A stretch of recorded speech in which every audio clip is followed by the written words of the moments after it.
This is the Lone Creator YouTube. We hope this video helps. You start by signing into the Google account that stores your searches.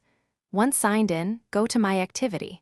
Google.com or open Google Settings and tap Data and Personalization. This directs you to Activity. You do this because Google links searches to your account, so being in the right profile matters. Make sure you're using the account you normally search with, and if you use multiple profiles, switch now to avoid checking the wrong history. Once on Activity, use the Filter by Date and Product option to isolate search history. Choose Search or Chrome and set a date range. You do this to reduce noise and focus on relevant entries rather than scrolling forever.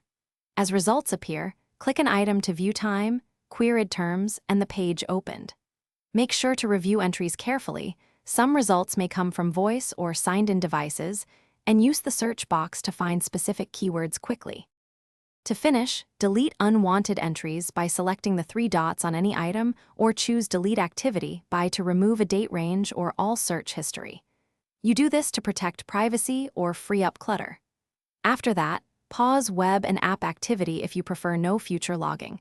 Make sure you understand this stops personalization too. If history seems missing, confirm you're in the right account, check other devices, and verify activity controls weren't previously turned off. That fixes the common issues. Thanks for watching. Consider subscribing if we helped you.